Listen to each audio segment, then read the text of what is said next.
Hello বন্ধুরা, তোমাদের জন্য নিয়ে এলাম আরও একটি ইন্টারেস্টিং ভিডিও।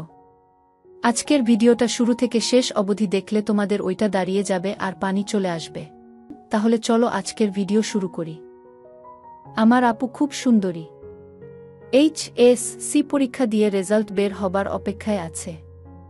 ওর ফিগারটা দেখার মতো। হেঁটে যাবার সময় কোমরের কাঁপুনি দেখলে মহল্লার বুড়ো মানুষ পর্যন্ত থমকে যায়। এক রাতে হঠাৎ পানির পিপাসায় ঘুম ভেঙে গেল। ডাইনিং থেকে পানি খেয়ে ঘরে ফিরে যাবার পথে বাবার গলা শুনে তার রুমের সামনে থমকে দাঁড়ালাম। শুনলাম বাবা তার বন্ধুর সাথে ফোনে কথা বলছে। কথা শুনেই আপুকে এত আদর করার কারণটা বুঝে গেলাম। বাবা বলছে, আমার মেয়েকে তো দেখে কেউ বলবে না যে আমার বউ মারা গেছে। অবিকল তার মায়ের মতো দেখতে আর শরীরের গঠনও একই। এমন জিনিস হাতের কাছে থাকতে আমি শুকিয়ে থাকার কোনো মানেই হয় না। তাই চিন্তা করছি মেয়েটাকে আমার রাজ্যের রানী বানাবো। তাহলে বুড়ো বয়সে কারো পিছনে ঘুরতে হবে না। একথা শুনে আমার মাথায় আকাশ ভেঙে পড়ল। বাবা এটা কি বলছে? আমার মাথা ঝিমঝিম করতে লাগল। আমি কি করব? আমার মাথা কাজ করছিল না। বাবা মেয়েকে সর্বনাশ করতে চায়, এটা কি করে সম্ভব? যাক, মাথা ঠান্ডা করে আপুর রুম এগিয়ে দেখি আপু নাইটি পরে টিভি দেখছে। পাতলা এক রঙের সুতির নাইটি, সামনে বোতাম লাগানো। নাইটর দিয়ে কিছু দেখা না গেলেও দেহের বাগ বোঝ যাচ্ছে। বুঝলাম আপু ফ্রি হয়ে ঘুরছে। জীবনে প্রথম এমন সুন্দর গঠনের নারী দেখলাম। কিন্তু আম্মুর চেয়ে আপুর গায়ের রঙও সুন্দর। ফিগার তাও দেখার মতো। 5 ফুট 3 ইঞ্চি হাইট। ঈশ্বর যেন সুন্দরভাবে বানিয়েছে। মনের ভিতর থেকে কে যেন বলে উঠে, এমন সুন্দর নারীকে তোর বাবা রানী করবে। তোর সামনে দরজায় দাঁড়িয়ে থাকতে দেখে আপু বলল, কিরে ওখানে দাঁড়িয়ে আছিস কেন? ভিতরে আয়। আমি বললাম, না, পরে আসবো বলে রুমে চলে আসি। ভাবতে লাগলাম আপুকে নিয়ে। তার নাইটির উপর দিয়ে তার সৌন্দর্য দেখে আমার সব বিবেক বুদ্ধি লোপ পেয়ে গেল। সে আমার বোন, এটা ভুলে গেলাম। এমন একটা জিনিস বাবা বউ বানাবে ভাবতে ভাবতে আমার শরীরটা কেমন হয়ে গেল। আমার বাবাও দেখতে খারাপ না। 6 ফিটের মতো লম্বা, শক্তপোক্ত শরীর। 50 হলেও তার বয়স এখনো বোঝা যায় না। শুধু যদি চুলে কল্প দেয়া থাকে এখনো 35-40 বলে চালিয়ে দেওয়া যাবে। এই লোক যদি আপুর মতো একটা সুন্দরী পায় তাহলে কি হবে ভাবতেই আমার গা শির করে উঠল। সেদিন থেকে ঠিক করে ফেললাম আমাকে কি করতে হবে। আপুর সাথে কিছু না পারি, বাবা কি করে বউ বানাবে তা তো দেখতে পারব। যেই ভাবা সেই কাজ। আমার বন্ধুর বাবার সিকিউরিটি ক্যামেরার ব্যবসা ছিল। ওর কাছে থেকে কিছু ভালো রেজুলেশনের ছোট ছোট সার্ভেইলেন্স ক্যামেরা নিয়ে এলাম। পরদিন বাবা অফিসে আর আপু কলেজে চলে যাবার পর থেকে শুরু করলাম অপারেশন। প্রথমে ক্যামেরাগুলো ব্লুটুথ দিয়ে কানেকশন করলাম ল্যাপটপের সাথে। জুম, মুভমেন্ট ভালো করে টেস্ট করার পর ঘরের বিভিন্ন জায়গায় লাগাতে শুরু করলাম। একটা লাগালাম বাবার বেডরুমের বিছানার পাশে রাখা আলমারি উপরে। কাঠের কাজের ফাঁকে এমনভাবে মিশিয়ে দিলাম যে ওটা কেউ দেখতেই পাবে না। আরেকটা লাগালাম বাবার বিছানার ডান দিকে রাখা মায়ের ড্রেসিং টেবিলের উপর। সেটা দিয়ে বিছানার বাম দিকের রুমের ঢোকার করিডোরটাও দেখা যাচ্ছিল। একটা ক্যামেরা বিছানার মাথার কাছের কাঠের কাজের ফাঁকে ঢুকিয়ে দিলাম। পুরো বিছানাটা এটা দিয়ে কাভার হবে। আর দুপাশের দুটো ক্যামেরা দিয়ে জুম করে পুরো রুমটাই কভার করা যায়। এরপর আপুর বেডরুমে গিয়ে আপুর শখ করে সাজিয়ে রাখা ডলের চোখের ভিতরে লাগিয়ে দিলাম একটা। ডলটা এক মানুষ সমান হাইটের।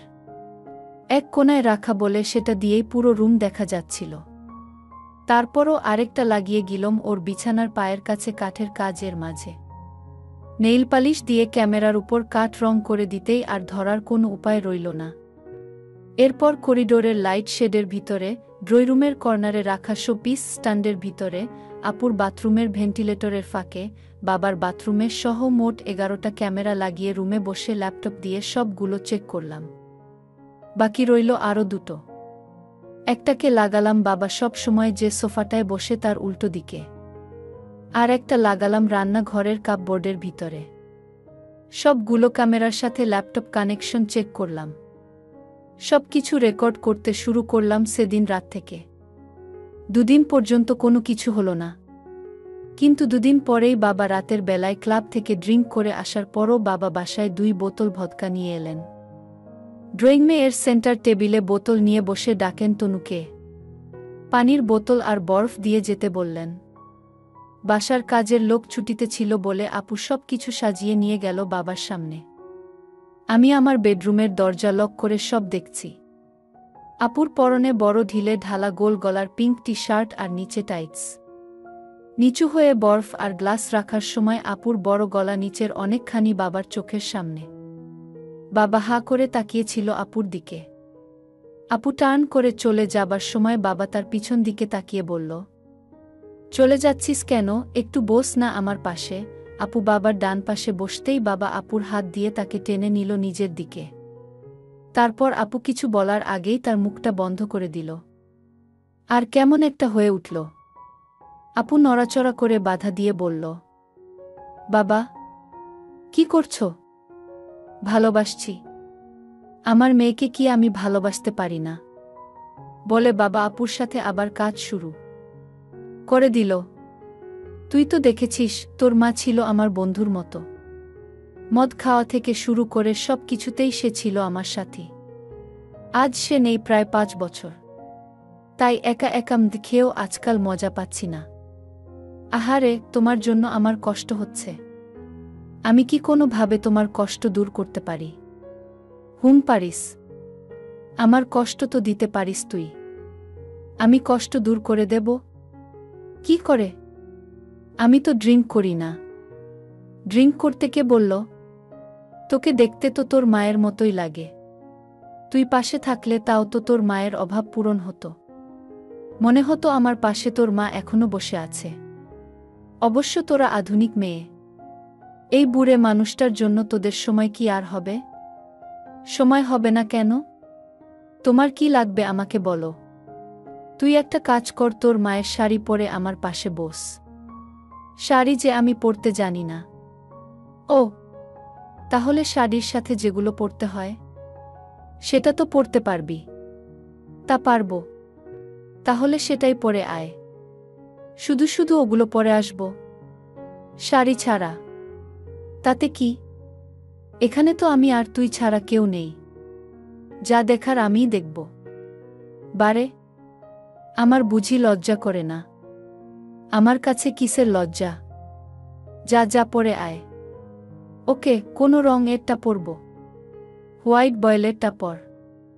বলে আপু উঠে ছুটে চলে গেল বাবার বেডরুমের দিকে।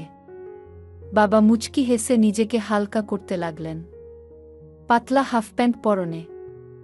বাবাকে এই অবস্থায় দেখে আমরা অভ্যস্ত। বাবার সেটাকেও কেউ। আমি বাবার বেডরুমের ক্যামেরা অন করলাম। দেখলাম আপু রুমে ঢুকে দরজা বন্ধ করে দিল। তারপর মায়ের কাপড় রাখা আলমারি খুলে বের করে আনলো সাদা জামাগুলো। জামা খাটের উপর রেখে 2 হাতে টি শার্ট খুলতে গিয়ে হঠাৎ কি ভেবে আপু ঘরের বাতি নিভিয়ে দিল। ক্যামেরায় কিছুই দেখা যাচ্ছিল না। হতাশ হয়ে এলিয়ে পড়লাম বিছানায়। কিন্তু কিছুক্ষণ পর বেডরুমের দরজা খুলে আপু মায়ের পোশাক পরে বের হয়ে এলো। তাকে দেখে আমার বুকের স্পন্দন বেড়ে গেল। মায়ের পোশাক টাইট হয়ে আপুর গায়ে সেটে আছে। বোঝাই যাচ্ছে আপুর শরীর মায়ের চেয়ে অনেক মোটা আর পুষ্টু। দিকে টাইট হয়ে পোশাকের মাঝের জায়গাগুলো ফাঁক হয়ে আছে। সব মিলিয়ে আপুকে লাগছিল অসম্ভব সুন্দরী। বাবা হাসি দিয়ে আপুর দিকে হাত বাড়িয়ে দিল। আপু বাবার সামনে গিয়ে তার হাত ধরে আদুরে কণ্ঠে জিজ্ঞাসা করল, চলবে? চলবে মানে? দারুণ লাগছে তোকে। আয় আমার এই সিংহাসনে বস। বলে তার ডান সিংহাসনে বসিয়ে আপুকে বলল, এবার একটা ড্রিঙ্কস বানিয়ে দে আমাকে। লার্জ না স্মল? লার্জ। সিংহাসনে বসেই আপু যেই বোতল ধরার জন্য সামনে ঝুঁকল তেমনি আপুর পোশাকের ঠিক মাঝের হুকটা পট শব্দ করে ছিঁড়ে গেল। এই যা, কি হলো? পোশাকের হুকটা মনে হয় ছিঁড়ে গেছে। কই দেখি, বলে বাবা আপুকে তার দিকে ঘুরতে বলল। আপু বাবার চোখের সামনে। আপুর দিকে ড্যাব ড্যাব করে তাকিয়েছিল বাবা। বাবা যেন কিছুই হয়নি এমন ভাব করে এক হাত দিয়ে আরেক হাত দিয়ে পোশাকের আরেকটা অংশের বর্ডার ধরে লাগানোর চেষ্টা করতে লাগল। কিন্তু শরীর বড় বলে বেশ কষ্ট করেই বাবাকে পোশাকের দুই প্রান্ত টেনে একসাথে করতে কষ্ট হচ্ছিল। শক্ত করে কাপড় ধরতে গিয়ে বাবার হাত বারবার আপুর লাগছিল। বাবার হাতের স্পর্শ যে আপু বুঝতে পারছে তা আপুর বন্ধ চোখ দেখেই বুঝতে পারলাম। আপু অস্বস্তি বোধ শুরু হচ্ছে। জোরে জোরে নিঃশ্বাস নিতে নিতে সে বাবার হাত দুটো ধরে সরিয়ে দিয়ে বলল, বাবা থাক, আমি পোশাকটা চেঞ্জ করে আসি। চেঞ্জ করবি কেন? থাক না, এখানে আমি আর তুই ছাড়া তো কেউ নেই। যদি মামুন এসে পড়ে? ও ঘুমাচ্ছে। কই গ্লাসটা দে। আপু ঝুঁকে আবার গ্লাসটায় ড্রিঙ্কস বানাতে লাগল। ড্রিঙ্ক বানিয়ে আবার বাবার বাম হতে দিল আপু। বাবা ড্রিঙ্ক করতে করতে কথা বলছিল আপুর সাথে। বাবা এবার তার আসল রূপ দেখানো শুরু করল। আপু চমকে গেল। কি করছো? এভাবে বসে থাকলে তোকে আর তোর মায়ের পোশাক পরালাম কেন? তুই বাম হাত আমার ঘাড়ের পিছনে দিয়ে আমার গায়ে হেলান দিয়ে আরাম করে বস, যেভাবে তোর বয়ফ্রেন্ডের কাছে বসিস। যাহি আমার কোনো বয়ফ্রেন্ড নেই। নেই? সত্যি বলছিস? মিথ্যে বলবো কেন? থাকলে দেখতে না? ওকে ঠিক আছে, বয়ফ্রেন্ডের সাথে কি করে বসতে হয় সেটা তাহলে শিখিয়ে নেই, বলে বাবা বাম হাতে আপুর বাম হাত ধরে নিজের ঘাড়ের উপর দিয়ে ঘুরিয়ে তার কাঁধে নিয়ে গেলে। কোনো বাধা না থাকায় আপুকে শিখাতে লাগলো বয়ফ্রেন্ডের সাথে কি করে বসতে হয়। এটা দেখলাম বাবা মেয়ে ভালোবাসা আরও বেড়ে গেল। তখনই আপু ডান হাত দিয়ে বাবার হাত ধরল, কিন্তু মুখে কিছু বলল না। বাবা থমকে গেলেও তার কাজ বন্ধ থাকল না। আপুকে বলল, গ্লাসটা তুলে দে আর একটু খাই। আপু গ্লাস ডান হতে নিয়ে বাবাকে ড্রিঙ্ক দিল। বাবা এক সিপ ড্রিঙ্ক করে মুখ মুছল। বাবা, সরিতনু, পুরানো অভ্যাস। তোর মায়ের পোশাকে আমি সব সময় এভাবে মুখ মুছতাম। তুই আগে দেখিসনি? দেখেছি, কিন্তু আমি তো তোমার মেয়ে, তোকে এই পোশাকে যা লাগছে না, মনে হচ্ছে তুই আমার বউ। যাহে কি বলছো? আজ থেকে প্রতিদিন আমি অফিস থেকে ফিরে এলে তুই তোর মায়ের পোশাক পরে আমার কাছে আসবি, আমাকে ড্রিঙ্ক বানিয়ে দিয়ে দিবি। ওকে ওকে, বলে বাবা আবার। আপু বাবাকে গ্লাস ড্রিঙ্ক করাতেই লাগল। বোতল শেষ হবার পর আপু উঠে গেল। নিজের রুমে গিয়ে রুম লক করে দিল। আয়নার সামনে দাঁড়িয়ে আপু নিজের দেখে মিটি হাসতেই আমি বুঝলাম বাবার ভালোবাসা পছন্দ করেছে আপু। সেদিন এর পর থেকে আপু ইউটিউব দেখে শাড়ি পরা শিখে ফেলল। দিনের বেলায় বাসায় মায়ের শাড়ির ব্লাউজ পরা অভ্যাস করল। সালোয়ার কামিজ পরা একরকম ভুলেই গেল আপু। রাতে বাসায় ফিরে বাবাকে আর এখন আপুকে ডাকতে হয় না। বাবা ঢুকতেই আপুই ড্রিঙ্ক সাজিয়ে নিয়ে যায় বাবার জন্য। বাবার পাশে বসে বাবাকে ড্রিঙ্কস বানিয়ে দেয়। আর চলতে থাকে বাবা মেয়ের খুনসুটি। দিনের বেলাতেও অফিসে যাবার আগেও বাবা আপুকে তার ভালোবাসা উপহার দেয়। আপু এখন একটু ফ্রি স্বভাবের হয়ে গেছে। রাতে আপু আমার সামনে এলে একটা ওড়না মতো কাপড় বা গামছা জড়িয়ে রাখে আর বাবার সামনে থাক আর বললাম না। হাতাওয়ালা ব্লাউজ পরা ছেড়েই দিল আপু। স্লিভলেস ব্লাউজের স্লিভ আস্তে আস্তে চিকন থেকে চিকনতর হতে থাকল। মাঝে মাঝে ব্যাকলেস ব্লাউজ। এসব দেখে আমি আমার নিজের মধ্যে কিন্তু কি আর করার। আমার সামনে তাদের দুজনের ভালোবাসা বিনিময় আস্তে আস্তে বাড়তে লাগল। ইদানিং দুজনে অনেক সাহসী। আগে আমাকে দেখলে নিজেদের স্বাভাবিক থাকত, আর এখন আমাকে দেখলেও বাবা আপুকে। বাবা অফিসে থাকলে আপু সারাক্ষণ বাবার সাথেই কথা বলে, ফেস টাইমে চ্যাট করে।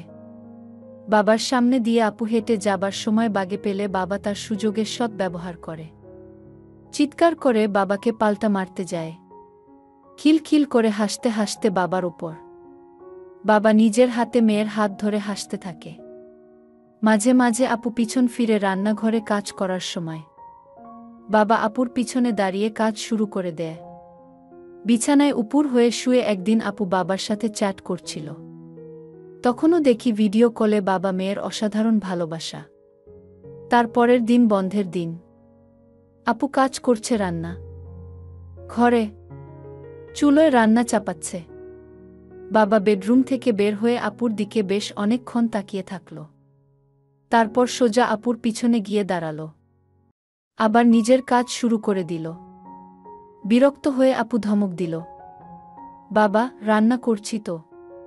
কাজ করতে করতে করতে তো টায়ার্ড হয়ে গেছিস। রাতের খাবার রেডি করতে হবে না? আমার খাবার তো। আমি বুঝে গেলাম বাবা আজকে তার লক্ষ্য পুরা করবে। কিছুক্ষণের মধ্যে আপুর রান্না শেষ হয়ে গেল। মুখে হাসি নিয়ে আপু রান্না শেষ করে এগিয়ে এলো আমার রুমের দিকে। আমি দ্রুত ল্যাপটপের ফ্লিপ বন্ধ করে ঘুমের অভিনয় করে শুয়ে থাকলাম।